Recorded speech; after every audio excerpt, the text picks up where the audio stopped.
Hi everyone, I'm Kim from Expression Artworks, and thank you for joining me today. So I'm going to be having fun with some transfers from Essential Stencil. All right, sit back and enjoy. I'm just going to be standing up so you won't see me anymore. So for this project, I'm using a 12 by 12 inch wood round, and I really like this piece because it's framed around it. Now, of course, I didn't want to leave it unfinished. You can if you want, but for me, I wanted to do something, and being that I'm painting the inside already, I thought the wood stain would be perfect. I should say the antique wax would be perfect because it acted like a stain, and I love the color. Just enough to give it something, give it some character without having to paint it. So I just used a paper towel and I just went around the whole sides and the front part of the frame. And I was really happy with it. So for the inside, I'm using Waverly Night Sky. It's a chalk paint. And because the inside is an enamel and it's not an actual piece of wood, the paint doesn't apply really well to that. Like as if you were painting a wood surface, you could just get away with painting one coat, especially that it's a chalk paint. It goes on so well. But because this was an enamel, it didn't go on very nicely, and it was leaving brush strokes, as you could see.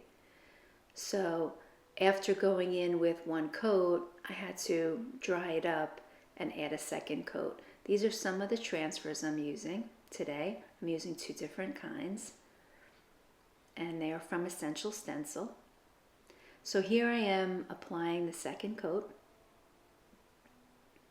I was really excited about this project because it was all going to be paint and transfers and nothing else. I wasn't adding a saying.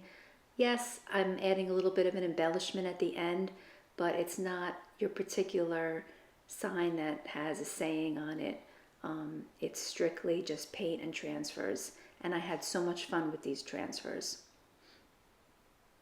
So you could see the second coat is what was needed.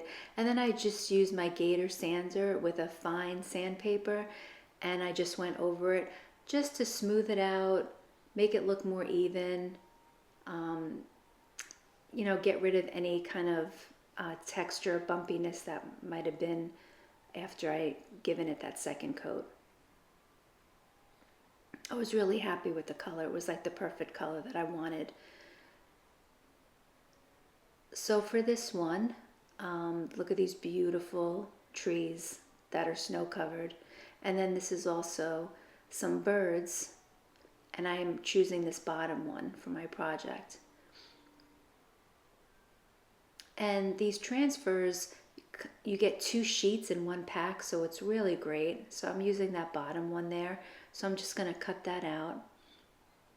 And as a matter of fact, these transfers are in stock right now. And through the rest of the month of January, you can get free shipping. So it's an awesome deal. And I'm also an affiliate for Essential Stencil. And I'll leave my code in the comments where you could receive extra savings on top of the sale. So here I'm just using my hands just to adhere it to the wood, and then I'm taking my burnishing tool, and you get this burnishing tool inside. Every time you order transfers, you get one of those, which is great. So I start at the bottom and I work my way up.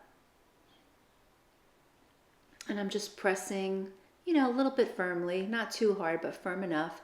And then once I do the bottom to the top, then I kind of start back at the center, and I'll go to one side, then I'll go back to the center, and I'll burnish the other side.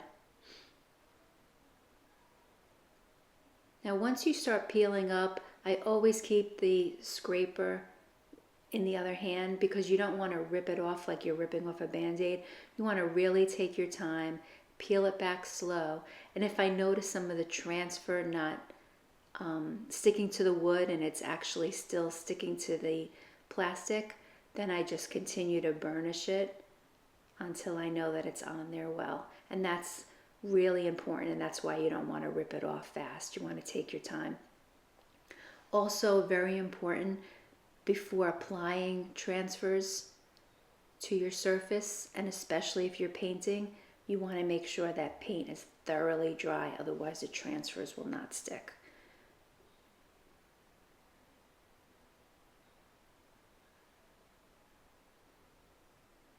So with this sign, I'm pretty much creating like a winter scene. So it's something that can be kept out all winter. It's not a Christmas sign by all means. You could put it out, let's say, early December and really keep it out until the end of February, early March. Because like I said, it's strictly a winter scene. Now with this piece here, I didn't want to use all of it. Of course it's beautiful, but I can't fit it all. So I just cut out what was needed. And then I realized that I only needed one of those trees. So I just took the bigger tree, and I'll use the smaller tree at another time. So I cut off what was not needed just so I could fit it nicely. And I just wanted that as a continuation with the trees that I already had down. So again, first I use my fingers and my hand just to, pat it down. And then I use my burnishing tool, my scraper. Starting at the bottom, working my way up, going from side to side. And then when I peel back, I always peel back from the top, and then I slowly peel away and work my way down, keeping that burnishing tool in the other hand just to make sure that it all comes off that plastic onto the piece. So there you go. There's my first part. I really love the way this is coming.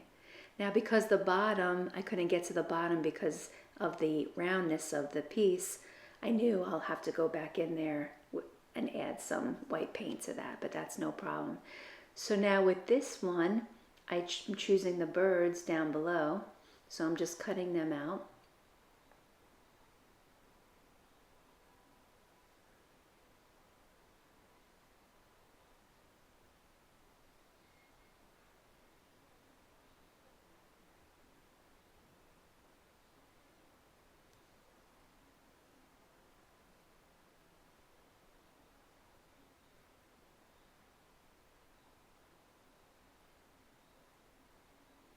And then because I didn't have that type of tree in my project and I had more of the evergreen trees, I decided to put it off to the side.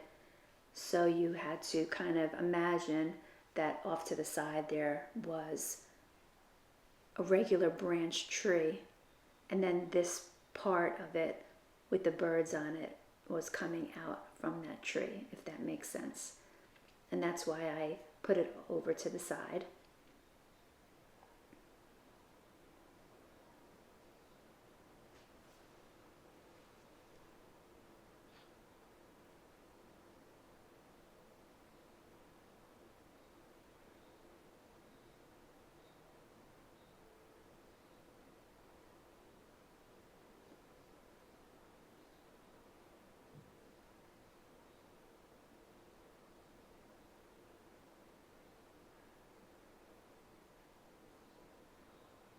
And you could see every time I'm removing the transfers, I'm starting from the top and I'm working my way down and I'm going nice and slow.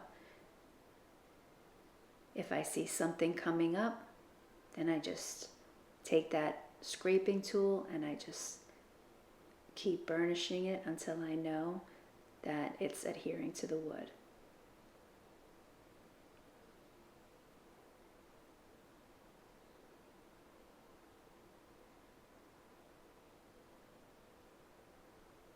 Now with this part, because like I said, down below, I couldn't get down there with the transfer because of the roundness. So I just took white chalk paint from Folk Art. And of course you could use any type of paint. You could use acrylic paint, you could use chalk paint, any brand will do. I happen to have Folk Art. And I'm just using my sponge applicator and I'm just filling in that open area. And because the transfer white is lighter, I just started to go up and blend. And I patted in that paint right up above till I got to the trees. Then I took a little detail brush that's also from Essential Stencil. They have great stencil brushes, but they have these different size detail brushes that you could use. And it was the perfect brush just to get in between where the enamel ends and the wood starts, just so I would cover up any bit of that blue that was around the edges.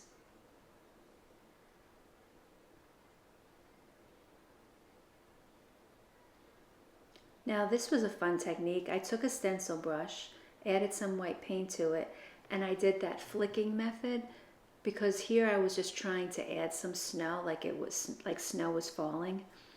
And I thought that was really a great technique to use, especially for this winter scene. With the snow-covered trees, the snow on the ground, why not have it snow, right?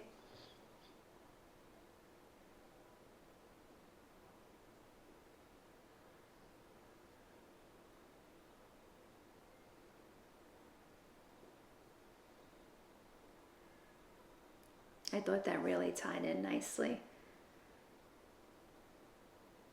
So the last thing I wanted to do is I had some greenery that was, just from a bigger piece that I wound up cutting down. And I added some faux snow to that greenery just by using some baking soda and white paint just to thicken it up a bit. And I brushed it on and I let it thoroughly dry. And then once it was all dry, I put it in that bag. But I thought this was perfect because you have your snow-covered evergreens. Why not add some greenery with some faux snow on it?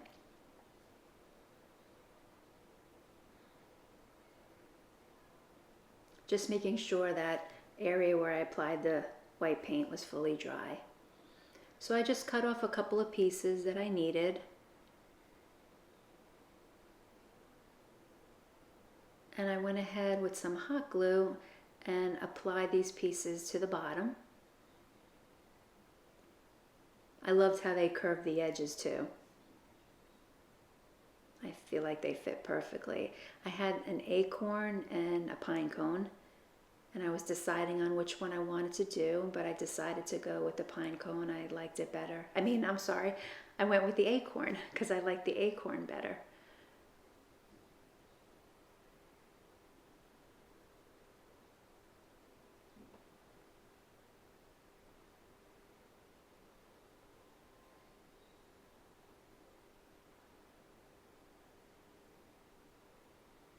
So again, I am an affiliate with Essential Stencil, and I'll put my code in under the comments, and feel free to use that code for extra savings, and you can use that at any time.